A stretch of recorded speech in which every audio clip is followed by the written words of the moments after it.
Go ahead and get started. Thanks for joining us today. I know the superintendent has to get to another meeting, so I'll let her kick things off. Good morning. Thank you, Dylan. I appreciate everyone that's on the call. We had quite a wonderful 4th of July with my family, as I'm sure that was mirrored across the state with yours.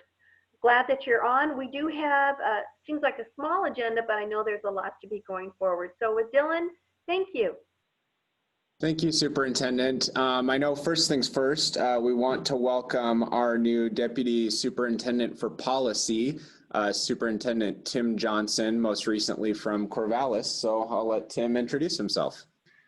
Well, good morning. I think I know most everybody on here. We've talked in one form or fashion over the years, so I'll save some of that. But just to give you a background of where I come from, 23 years in education, both in Minnesota and Montana, middle school math and science teacher, and I've been a principal and superintendent and a few other things in between. So I'm looking forward to this job, this new opportunity, and looking forward to the future conversations with everyone here. Thanks, Tim. Appreciate it. And he's also juggling meetings, listening into the White House's reopening schools conversation right now. So appreciate you making some time. Yep. First, we were going to have just a recap of the reopening schools guidance because we were all working fast and furious last week to get that out before the 4th of July holiday. I know our schools were really expecting it, and I got a lot of calls on Thursday and Friday and over the weekend. I'm happy that collaborative guidance was out. We included MTPEC's or MTSBA, I guess specifically, model policy in there and those checklists. We included the university system guidance, as everyone knows. We'll hopefully be getting guidance on sports from MHSA soon. And so we'll keep updating that document as we get new information to make sure that it's up to date and relevant. So if there's anything that in the coming weeks or months that your organizations think something needs to be added to it, go ahead and send it to Cheryl and I, and we'll make sure that document just always stays up to date for our schools. I don't see McCall on the line, but we will do a crosswalk. Dylan, I'm here. Okay, you're the phone number there, the 188. We'll do a crosswalk with the governor's document to just see if there's any discrepancies. I don't think that there will be, but if there is, we can certainly address those as they come up. At this time, are there any questions about the collaborative guidance that was released last Thursday, or comments?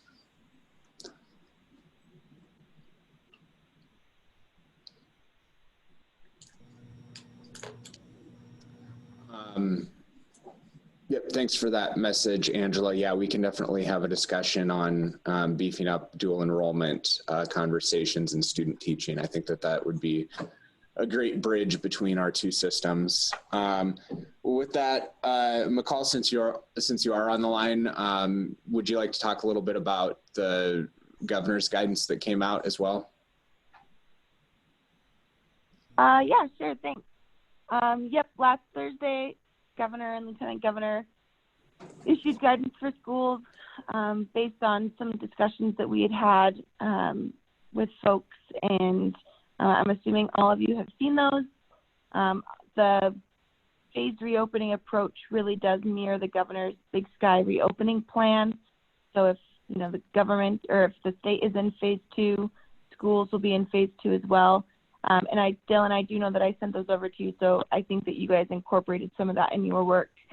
And then a lot of the same additional resources are also on there, including high school association, model policies, and then a lot of the CDC work. But yeah, if folks have individual questions, please just let me know. Thanks. Yep, I haven't had a chance to go through it fully yet, but glanced at it last week, and we'll go through it this week. Cheryl, is there anything you want to add or anything I didn't cover? So just a couple items. I know that we have our two key facilitators of our two task forces on the call, and would like to see if either of them have some key insights that they would like to share with you. Yeah, I think that's great. That moves into the next portion. And I think we'll have Julie Mergel go first because thanks for being on the line, Pete. Julie's conversation really is a collaboration between the Board of Public Ed and OPI. So Morning, Julie, and everyone. I can pull up on the screen. Julie, do you want me to pull that document up on the screen? Actually, I have it if you want me to share it, Dylan. Yeah, Let me yeah. see if I have capacity to share it.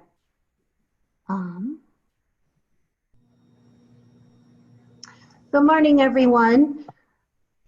There are really three key flexibility documents that I wanted to share with you that came out of the work of the Flex 2020 Task Force.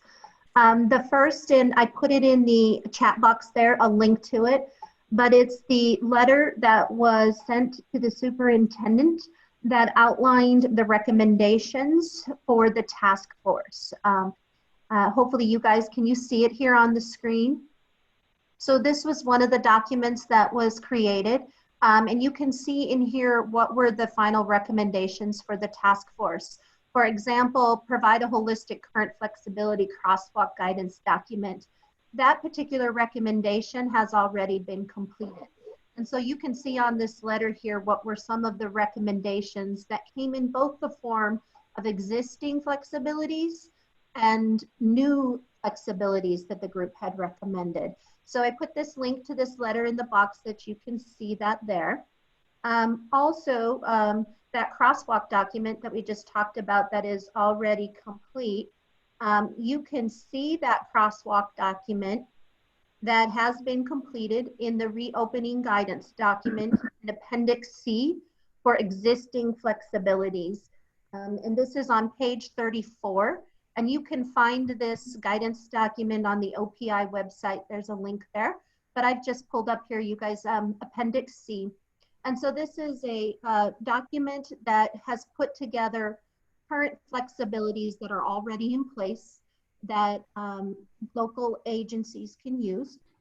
For example, offsite learning is authorized as a means of aggregate hours by generating A and B, and then it lists the ARM that relates to in this document. So we put together this so that folks could see what are the current flexibilities that they have the ability to already leverage and use, and the code and rules that it relates to. That's the second tool I think that's really important that came out of the letter. And then the third final piece is a report that was created to share the task force's recommended new flexibilities. And so that one, let me just pull that up, you guys. I have so many different documents open at once. Let me see here.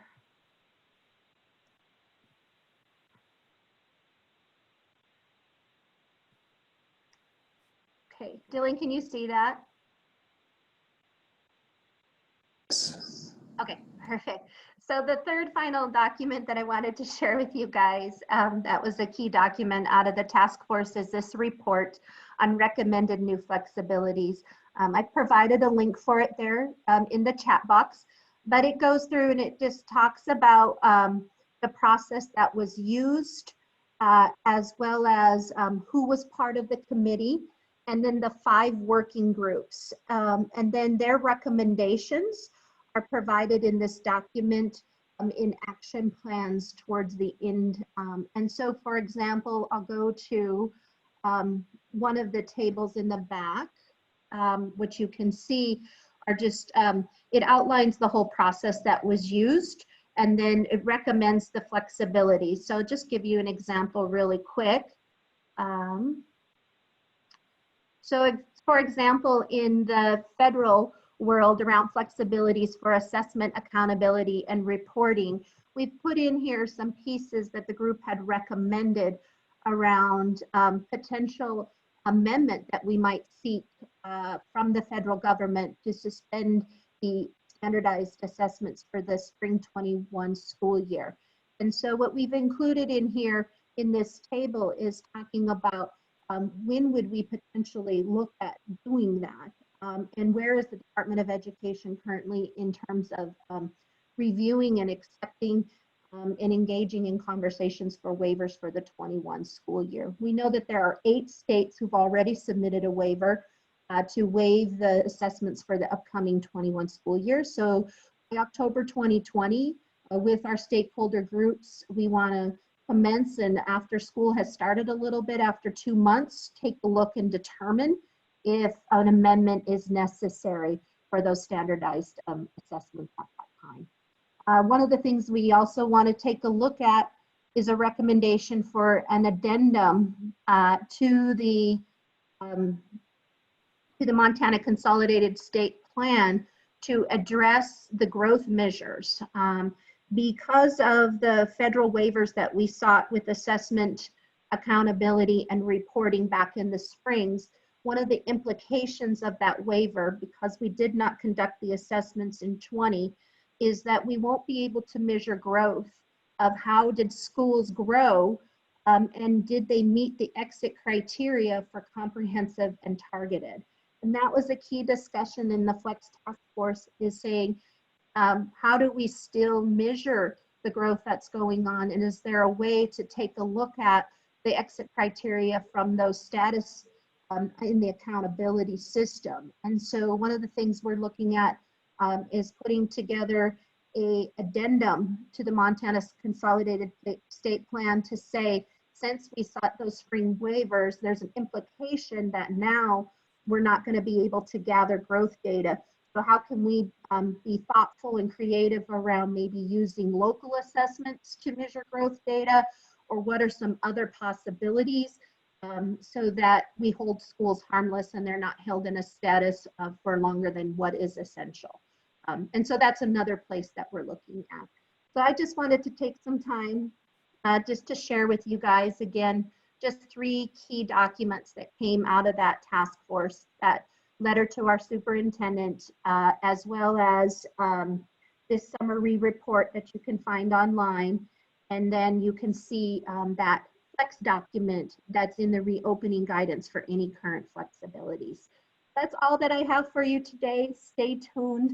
I'm sure there's more work to come as we look at some of these waivers, these federal waivers, the addendum, continuing to pursue the nutrition waivers and being sure that continues through the school year, and just really supporting our schools in whatever they need, whether it's current flexibilities or future flexibilities. Look forward to continuing the conversation. Thanks, Dylan. I'll take any questions if there are any. Are there any questions, Julie? Thanks, Julie. Before we dive more into the Board of Public Ed requests, I did just have a couple questions for McCall before I forget. First, McCall, is the governor's document intending to be updated as time goes on throughout the COVID process, or is it just meant to be a document that's not going to change? And if it is going to change, where will it be posted, or how are you taking comments on it?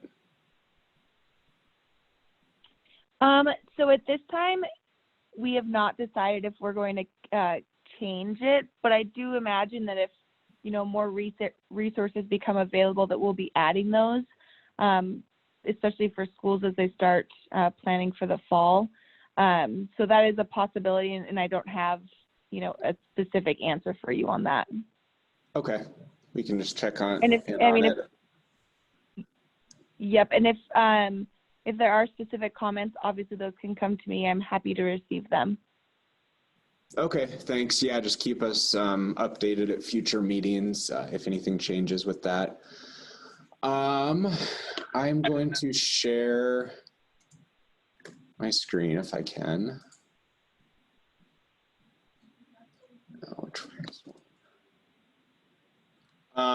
So most everyone on the line should have received this document. It's one of the attachments to our July Board of Public Ed packet.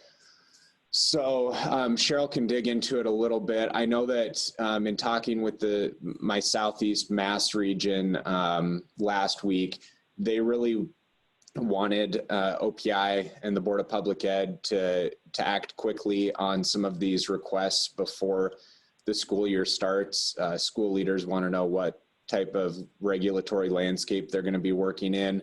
And since the Board of Public Ed only meets every other month, we are hoping that in July some action will be taken, or that a special meeting will be called in August to take care of some of the most immediate needs for schools. But Cheryl, do you want to walk through this? Yeah, so we'll jump to page 4 on the document, and we're going to have a session with key ed advocates on Monday to jump in a little bit more, up a bit, up. There we go, right there. So the first area that we're tackling is related to teacher licensure. And earlier in the year, related to COVID, we approached the Board of Public Ed about extensions for provisionals and interns for another year. So we're also looking at teachers that may have been caught in the COVID mix and not been able to necessarily get all of their professional development done for renewals. So we're requesting that we extend some time on renewals as well. The second item is an attempt to use emergency authorization that allows currently licensed teachers to teach a course in another subject or be repurposed. And a key element related to this is often we find many of our school districts without being able to find that certified teacher. And so there are times that we find folks that don't necessarily have the background for teaching that end up in situations on emergency authorization. So we're looking for some flexibility there. The next two are really about reciprocity efforts. We're getting numerous calls and emails related to the challenge for out-of-state experienced teachers to be able to get licensed in the state of Montana. So one is comparable state licensing exams to the practice to provide reciprocity. And the other is if you have an out-of-state teaching license, a verification of 3 years rather than the current 5 years. And then the last item wouldn't be a surprise to any of us. And we're at that 5th year for requesting the Board of Public Ed to authorize a comprehensive review of our licensing system for the state. So those are the 5 recommendations we have in draft at this time. Next. Okay. There's one more. Last page, I believe it is actually. With accreditation. Yeah, keep going. And then under accreditation, one that we've looked at and looked at what other states, and it gets into the comment that Dylan made around regulatory, is simply maintaining accreditation status of districts from 2019 to 2021. So whatever that was in 2019, we'll just carry that forward. The second is to bring critical data points to the board in September that will be needed to assess student learning and school effectiveness. And then the last item here is related to data collection and actions there, looking at extending the team's data collection window as recommended by our accreditation team by 2 months. And then in addition to assure that we will continue collecting that critical and necessary data that teams impacts. So there's a summary of the recommendations from that document. Thanks, Cheryl. So at this time, I just want to turn it over to Pete to see if he has any updates or anything to add before we move to questions. Well, thanks, Dylan. The only comment I would have is that there are recommendations in here that were not part of the task force discussions, at least not the ones that I was in. And I know that there's interest in having the board act quickly on these things, but my advice to the board, and this is from guidance from Chair Schottel, is that the board's going to take whatever time is necessary to thoroughly vet these recommendations and only make things that are in the best interest of our entire system for the long term. And so the request to act on things quickly, I just wanted to let you know that in my conversations with Chair Schottel is that she said the board wants to be thorough and very methodical about how it does things and make sure that it understands the full implications. For example, that extension of 1 year for all renewals without any cost, that would have a profound negative impact on the Certification Standards and Practices Advisory Council, as well as the board, because CISPAC is entirely funded by educator licensure fees, and a portion of the board's budget is as well. So I mean, that right off the top is something that I think that the board is going to be very resistant to moving forward with. But anyway, we look forward to the conversation. Okay. Do you know if the board has any plans to put together like a subcommittee to explore this more, or are they just waiting until September? Well, I haven't talked. The only board member I've spoken with, Dylan, is Chair Schottel, and she was actually gone last weekend and she hasn't gotten back to me yet. And the other board members haven't even seen this document. So again, I'm just kind of, I just want to make sure that folks that are on this call aren't expecting the board to adopt a whole package of changes at the July meeting, because I think that would be unfair to the board to ask them to act that quickly on stuff that they haven't seen before. So I just wanted to make sure everybody was aware that at least that's my perspective, and that in a conversation with Dr. Schottel, that the board wants to be very thorough in its examination of what the full implications of all these.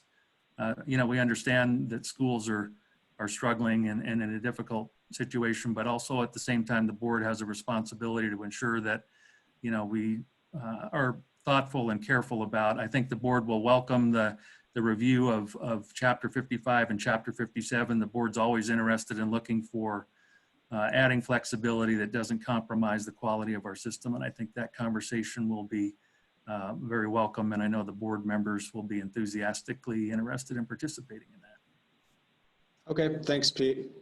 Before we move on to Collet, are there any questions, comments on any of this flex work for Julie or Cheryl?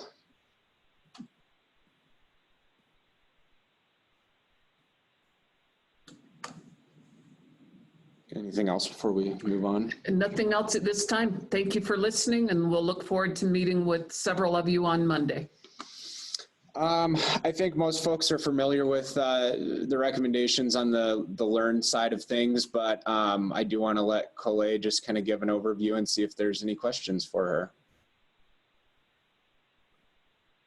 Thanks, Dylan. Thanks, Cheryl. I really didn't have much in terms of an update other than to say that once the documents were posted last week, we did share out through direct message to the task force members the availability of the documents.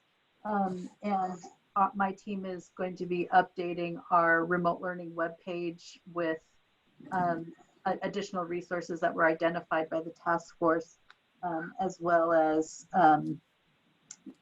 just more information and a focus on how do we help teachers get the professional development they need, specifically through the Teacher Learning Hub and the variety of courses that we were able to tailor and to create specifically to upskilling in the area of remote and online learning.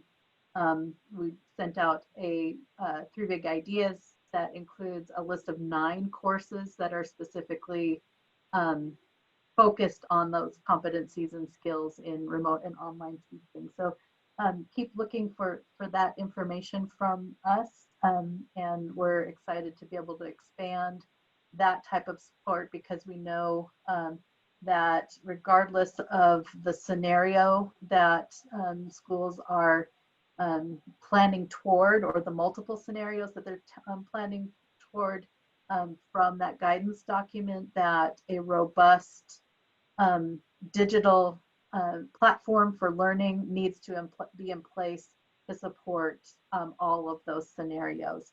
So just be looking for more information from us on that. Other than that, really, I didn't have much to update on, and just looking forward to chance to present at SAM Summer Institute in a couple of weeks, addressing some of those topics as well. And as always, just please don't hesitate to be in touch. Love to hear from you and get your thoughts on the reopening guidance as well. Thanks, Colette. Any questions or comments for Colette? All right, under other business, we did get some information over the weekend, some new ESSER guideline or regulations, I guess, from the Department of Ed. So I think Ken is going to touch on that a little bit. No, actually, Jack is going to talk about it. Oh, okay. Do you want to talk about transportation then, Ken? Sure, if you want to go in that order. Sure. So the transportation issue that's come up is that we've gotten a lot of calls from school districts regarding school bus routes. And at the heart of the issue is the CDC guidance that says that we should distance on school buses. And I think the recommendation is to have one student per row in every other row in order to accomplish that, so that the capacity of a school bus, if you're adhering to that, goes way down, maybe as much as only a quarter of what it would be. And as a result, you need more and different kinds of bus routes. There's also recommendations for staggering times and offloading points and that kind of stuff. But the calls we're getting are really about the cost. If there are more school bus routes, you know, there's an additional cost that's incurred, and what's going to happen with that. So I think everybody knows the process is that a school district determines what bus route system they need to get all the kids to school, and that's passed on to the county transportation planning for approval. And after that, the routes were submitted to the OPI for OPI's approval. And it's really pretty rare that the OPI would go back and reject a bus route that was approved by the County Transportation Committee. And once that process happens, the reimbursement to the school districts for those routes is automatic in the sense that it's in statute, and we don't really have a lever on that. The only way, so that the districts then have, you know, an eligibility for reimbursement for all the routes that they submit, both from the state and from the county. For the state, if there are a lot of other,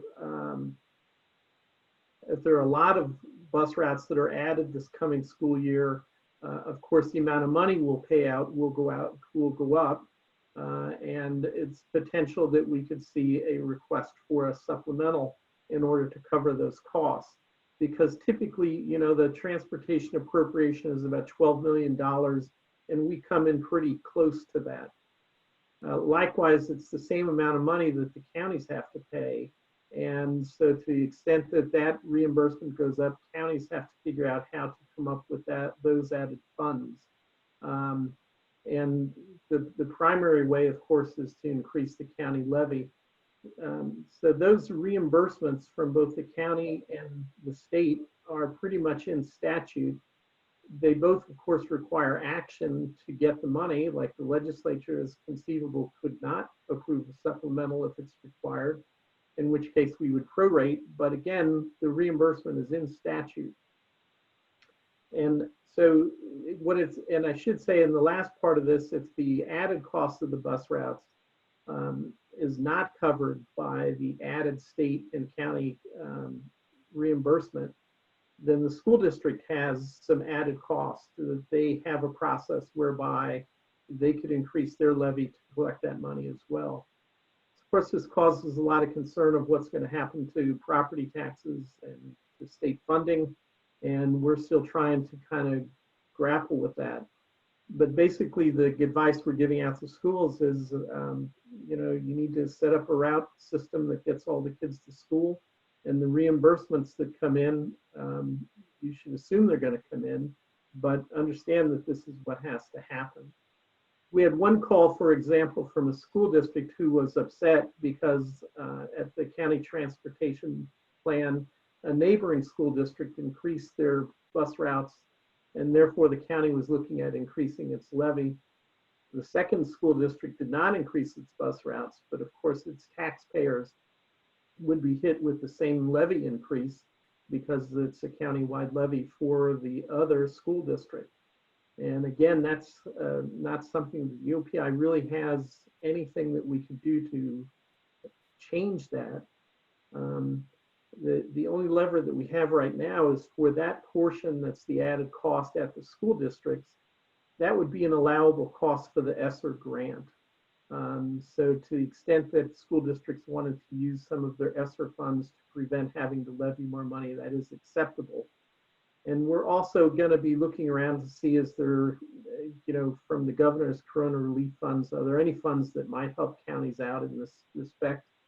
Or is it simply that this is going to cause taxes to go up? So that's kind of where we're at with this. And again, this is the time when bus schedules are being set all over Montana and will be submitted into the OPI. And so hopefully by early September, we'll have a pretty good idea as to what the increased cost is. But it's hard to predict right now because each school district is different in terms of how well they can accommodate this. And I'll say as a last aside, we've also had some inquiries from schools saying things like, if we have a parent who doesn't want to put their kid on a school bus, can we sign an individual transportation contract with that parent for them to bring their own kids to school?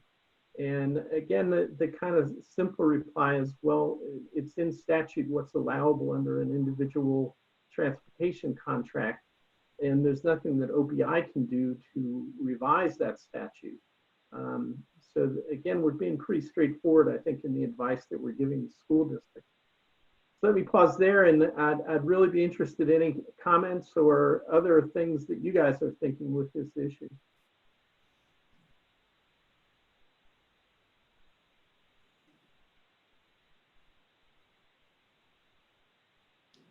Thanks, Ken. I know that this is a really challenging issue that we've been trying to come up with solutions here at the OPI with the team.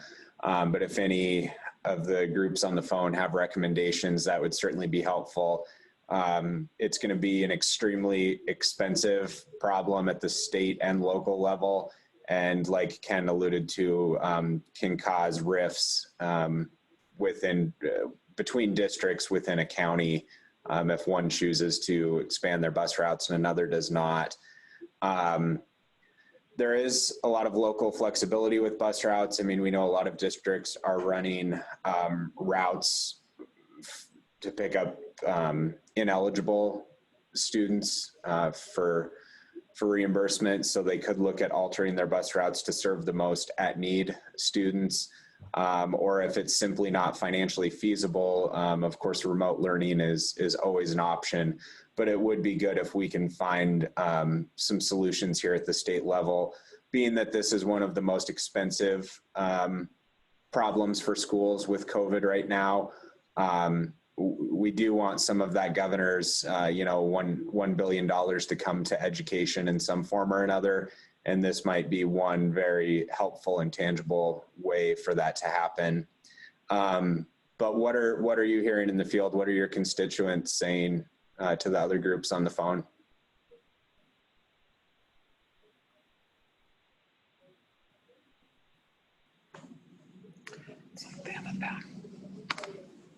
All right, is there anything else to add, Ken? No. Jack, can you talk a little bit about the latest with ESSER funds? I can, thanks. Let me see if I can get the document shared here.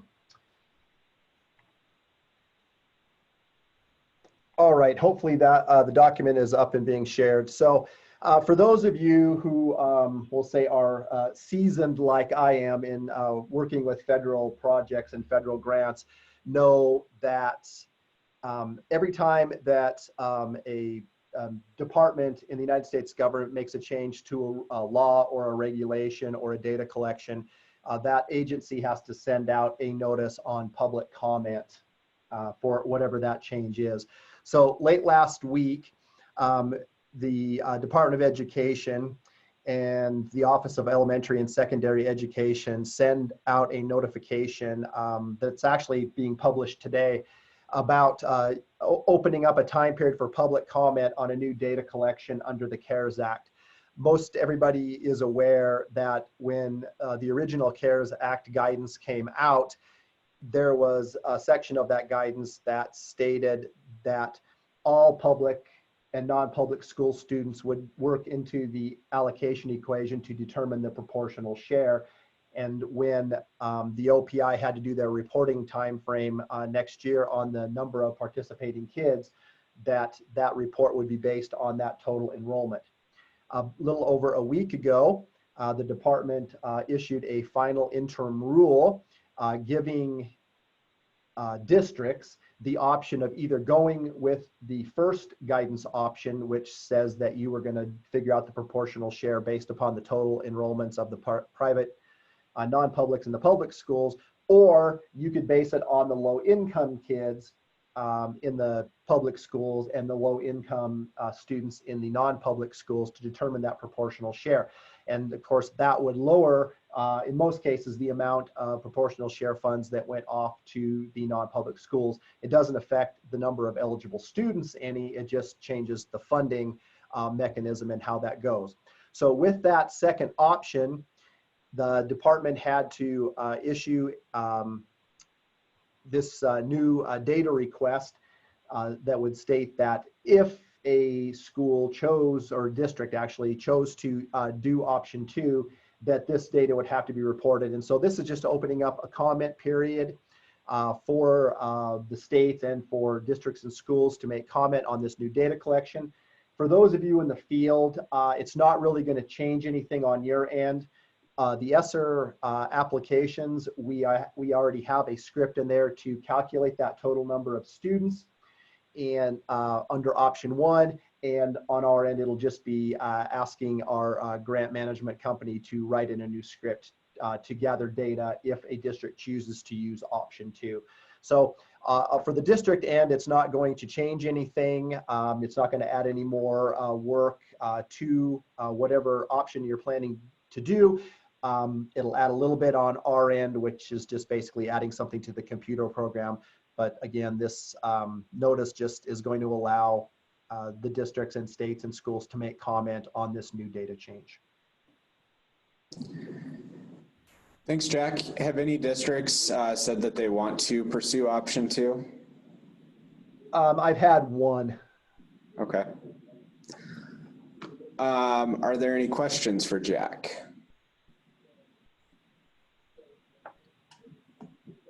All right, we're a little over the hour.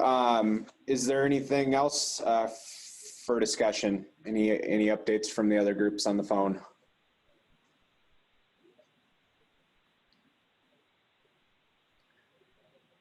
All right. Well, don't be afraid to hit your unmute buttons in these calls.